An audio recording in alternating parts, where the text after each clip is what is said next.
Welcome back to Sustainability Stories podcast, sponsored by Sustainability Kiosk. Sustainability Kiosk is a platform to support with your operational emissions reduction across energy, water, food and waste, and consumables. I'm your host, Radhika Arapalli, and join me as we interview global leaders in hospitality, solution providers, changing the landscape for sustainable hotels. Subscribe to our newsletter on Sustainability Kiosk, as we intend to send you only the latest information as we do more of the good stuff. Thank you so much for listening to us, and we're always welcome for feedback. Any questions, head on to Sustainability Kiosk. This is Sustainability Stories podcast, sponsored by Sustainability Kiosk. Sustainability Stories podcast, and this is the first time we are doing it in video. And what a privilege that I have John Roberts joining me on this experimentative experience. And John is no stranger to Sustainability Stories podcast because he's been a listener. John is the Group Director for Sustainability and Conservation at Minor Hotels. And John has 2 decades of experience working with biodiversity conservation. And he's quite a visionary when it comes to driving impactful change across the minor hotel brands. And along with 20 years of experience, John's also achieved some remarkable numbers. 20% reduction in energy, and is that 30% in water, John? Something like that, yes. Okay, we'll hear more of it. Yes, So it's not just about the numbers, it's about the stories.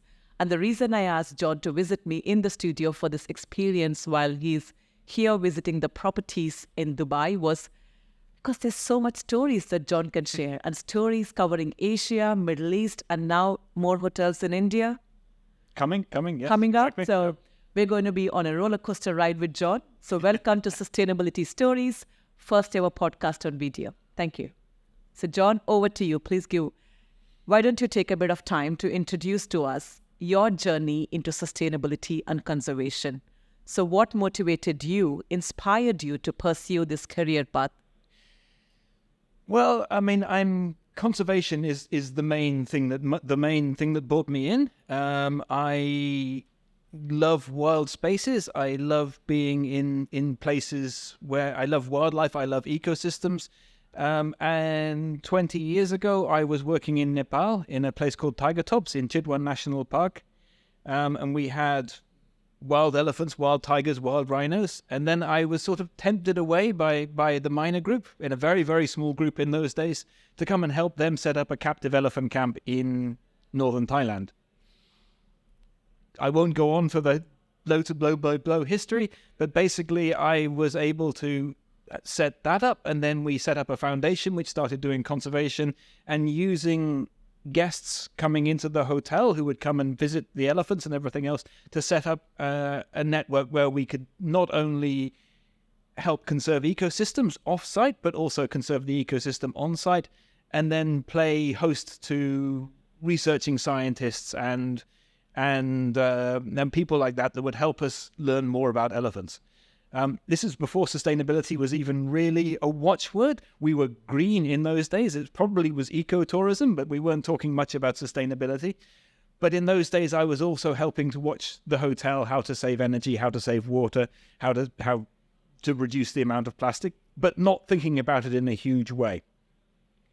My career grew as I tried it through the conservation side of things to try and suggest conservation projects around the world to our other hotels as the minor hotel group, particularly the Anantara brand, and then later the Avani brand, started to reach out across the world. And in doing that, about 5, 6, 7 years ago, I think it was a relatively short time ago, I began to notice that maybe we could do more on the sustainability front as well. And in those days, it was kind of a radical idea almost. I mean, it may have been longer than 7 years ago. It seems too short. But it was quite a radical idea to have things like PV panels on the roof, to do hot water, to have heat exchangers and all those other things. So I started saying, well, why don't I look after the sustainability side of things as well? I'd also been kind of involved in our green growth certification, so since about 2008 as well. So we already had that in place, but we weren't going to the next level. And they said, well, John, you travel. Nobody else in the company is thinking too much about it. It works. It goes alongside conservation. Do it. And so I took on the job and the job title, and yeah, the rest is history. Oh, so you actually grew into the role. Yes, I mean, I think it was something that, again, it wasn't that long ago that it wasn't a large. Nowadays, it's a huge part of every hotel operation, and it's really mainstream, and it's part of every meeting, and it's part of everything else. In those days, it was, if you like, a bit of a hippie green tree hugger side of things. So yes, I came to it from the conservation and the wanting to save the environment side of things, and that's still my passion, not the numbers, which is why I don't really know exactly what our percentages are. Right. And if you speak to me, or if you're an ardent listener to my podcast, you would know we get into a lot of numbers. Yes. And exactly. that's, again, the transition of how things are going. Because exactly. And numbers are becoming quite imperative, Yep. only because 2030 and 2050 are not far. Yeah. So back in the day, we had the luxury of time. Yes. Now we don't have the luxury of time. Things are a lot more. That's why the business case and the value case Yep. is more stronger. Exactly that. And that's why the numbers. But what I said in the introduction, impressive numbers. I mean, how many hotels do you hand with minor? Oh, in total, there's about 550, but a lot of them are the NH side of things in Europe, and they have a very, very... And that's a very amazing brand for sustainability. They have, So they you have an look up- amazing sustainability team, and so I can take no credit for their numbers. I like them when I talk to them, which is, again, I'm hesitant to take credit for the numbers. What I've always done is try to drive the green growth certification, which is the very, very basics, and then work with the engineer and the engineering teams to try and help them find. I mean, again, in the old days, it wasn't mainstream. So to be suggesting the new technologies as they came out, suggesting things that they could do to reduce. And nowadays it's mainstream. So it's the people who are really reducing the numbers are the technical services group here in Dubai, the technical services group in Bangkok. There are people there who are really working hard, and they're the ones pushing the numbers down. Whereas I came in, I sort of held the ball for a while from the point where we were talking about it when we had the luxury of time. So it wasn't a big thing. I held the ball, I got the ball rolling, I think, to a certain extent, and now I'm ready to pass it on. I can tell you. And you planted the seed, and now it's exactly that, I think, and it's now. I know that what my role was, and now there are. The people in technical services, the engineers, they are supreme professionals at this now. So it's gone from, it wasn't part of even the conversation, 10 years ago. And now anyone coming in who does engineering in a hotel, it's something that they know far more about than I do. And I love it. I love the tech. I love the gadgets. But they know how to implement, how it fits in their system and everything else. It's no longer a radical idea. So I'm ready to pass that ball. correct. But it's not just to engineer.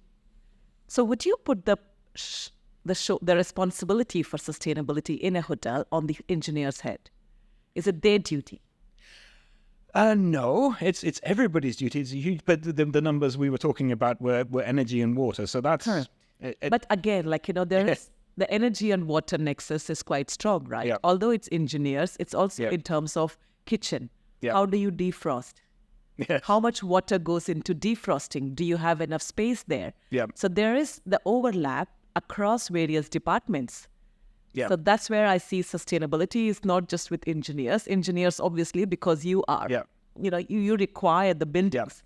And buildings are living creatures, and that's where the engineers come in. Yep. But along with engineers, I think where sustainability plays a role is in Yeah, I mean, I think that's very true, and I think one of those things that we're trying to do, it's really interesting the way that sustainability is it's there, it's creeping up on, and now we're trying to do everything everywhere all at once. Oh. So yes, a lot of the places now I see where, and it's one of those things we're trying to get in the Middle East. We have successfully done it, but not throughout the world. We've got hotels in Asia and everywhere else. We're trying to get, some of our hotels still don't have defined sustainability roles within their management.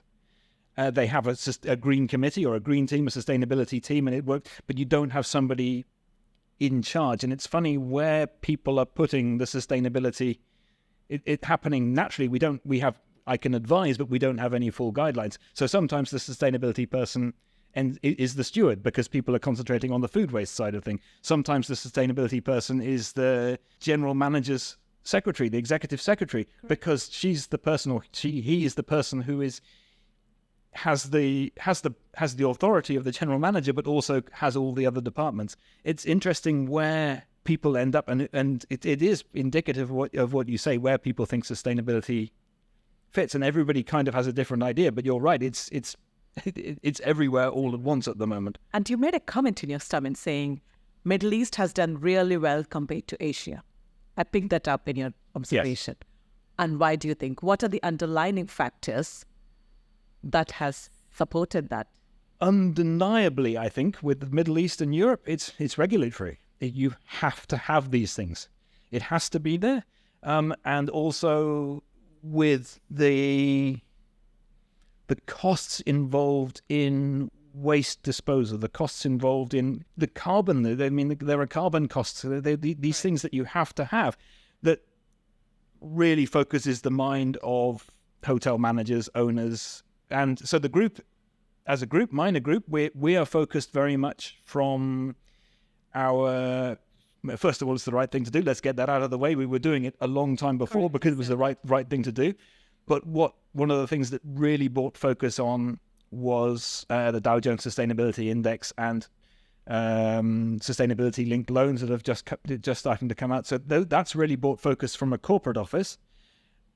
But in Thailand, where we are at the moment, the stock market is fairly switched on. They are talking about sustainability, but there isn't really that regulatory background that is forcing. So we have I think it's very useful actually that we have in Europe and the Middle East, we have regulations pushing things forward. So we're getting real professionals in place to try and help. I don't know who's professional around here. So we're getting people like yourselves in to help us with the sustainability. Okay. That's really helping us show the way, because in Asia, yes, we're focused, but we're being driven from being an international company, looking for investors. We're very stock market driven in the way that it's brought the focus on sustainability and on my work. So it's all coming together. It's just a question of fixing the jigsaw in place. I mean, what I've noticed in sustainability is two things. One, regulations, customer expectations. Yes. I would think customers traveling to Asia expect sustainability to be given, to be default. And as you work with the hotel in Asia, in Thailand, do you not notice that? I mean, I don't know if that's... The thing is, as a customer coming into a hotel, yes, you would notice the indicators, if you like. If we have a hotel that is somehow sneaking plastic bottles into the room for whatever reason, people notice that and they say, why is this happening in a hotel coming through? But, I mean, going back to the numbers, going back to the real sustainability work that goes on, if you're doing it right, guests shouldn't know the real sustainability. They don't know the technology you have going on. They don't see, they see that you have a card in the room saying you want us to wash, but nobody ever knows if you're taking it seriously or not. So you wouldn't, as a guest coming into a hotel, you wouldn't really notice unless you're doing, but the things that guests do notice tend to be the plastic, the indicators, or some things that are, I mean, I was almost going to use the word gimmick, but it's not a gimmick. It's something you have in place to show, look, we're doing this. We have a small organic garden next to this year. We have, beehives sometimes are bad news nowadays because there are so many bees in places, but we have things for guests to notice, to be able to tell us stories about what's going on behind the scenes. But I'm still a great believer in certification. I've said this all the way since 2008. I've been saying this, in that it's the certification is the key. It's having somebody go behind the scenes, tick the boxes or not tick the boxes, push things forward. Correct. And what's, I guess, and it's partly regulatory, it's partly because they need to do it. The other thing that really brought focus on what we do and sustainability wise and focused some of the operations that perhaps were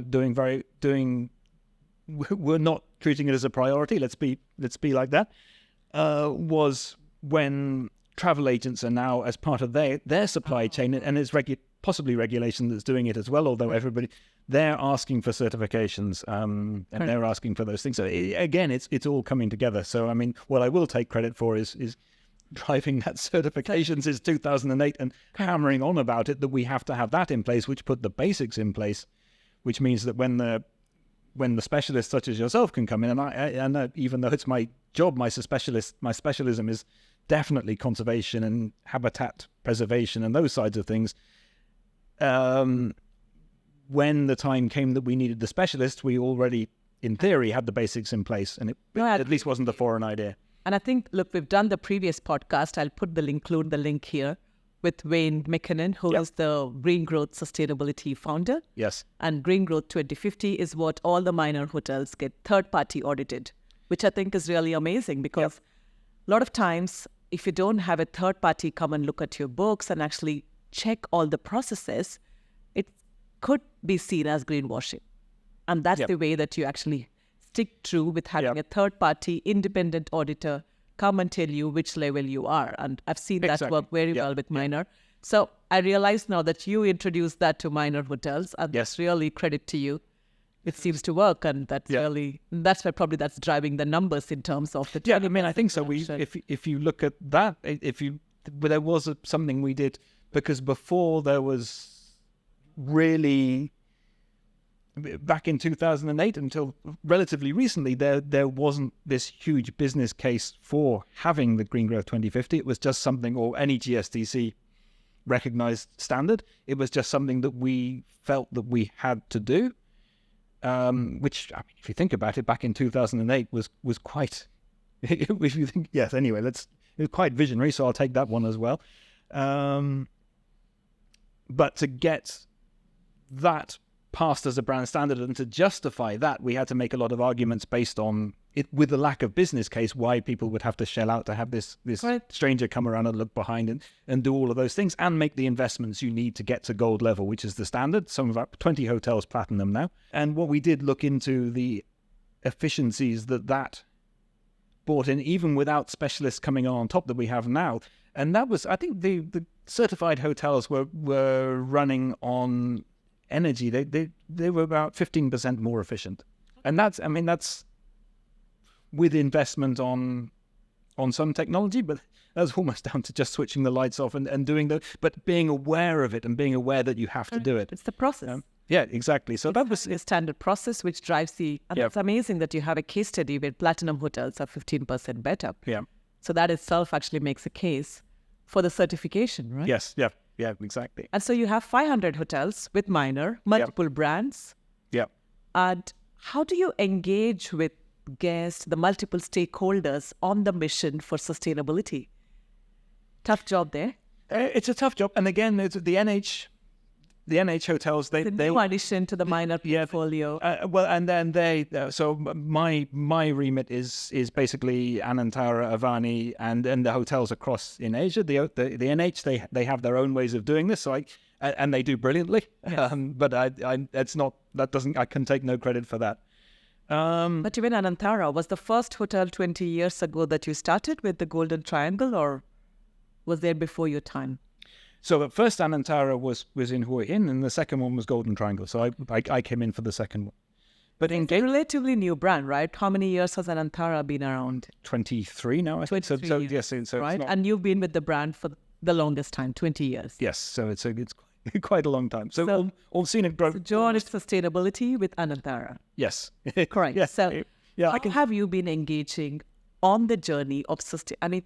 To be honest, when I vision or when I think of Anantara, in the mind, it gives me a piece of calm and a sense of like peace, because that's how we've all experienced the brand. Yeah.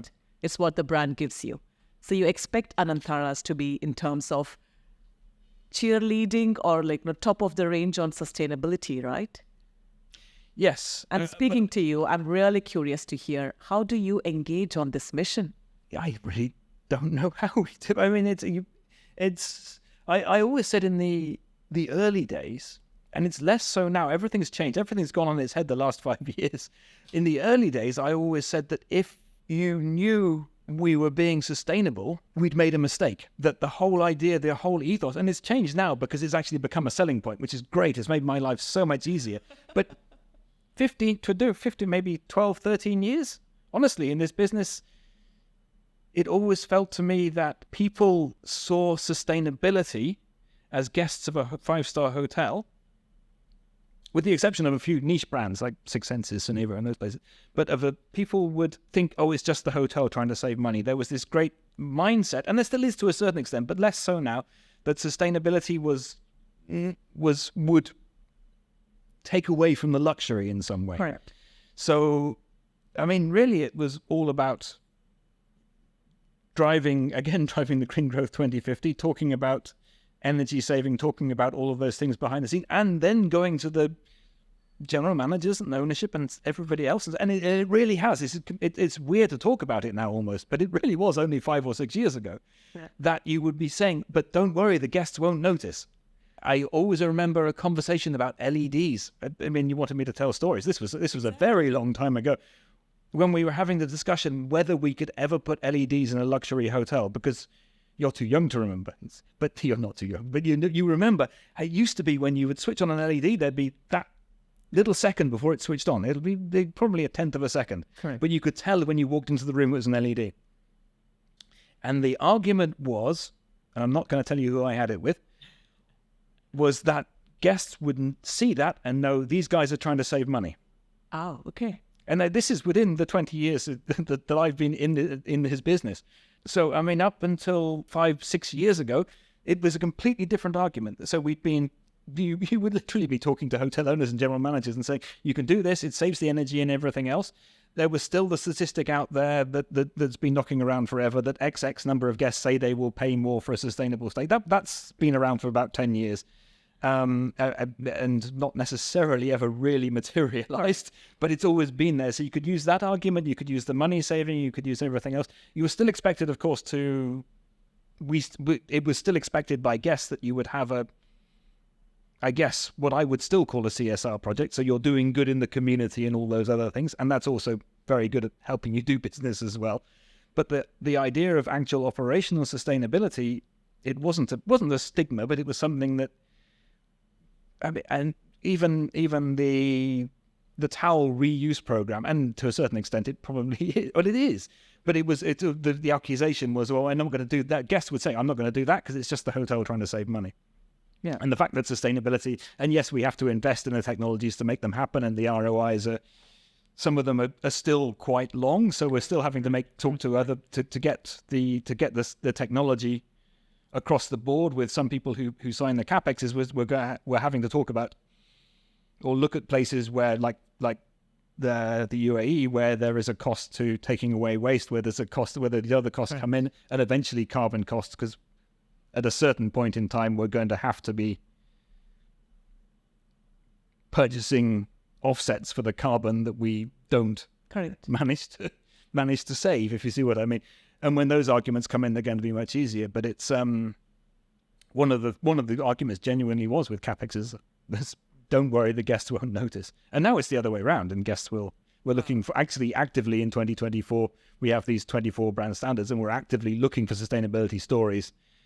Like we were in the Palm just now, and sort of when you're walking through, people were saying actively, the team should point out to guests, on your roof you have heat exchangers to heat the solar hot water, which will save the energy to save for the water for your you don't have to go into heat pumps and everything else. So it's changed so much in a relatively short amount of time. I mean, you've been in the business a long time as well. Hopefully you've noticed this as well. True. And look, I started sustainability quite late, and I will tell you that it's very interesting hearing from you the shifting gears.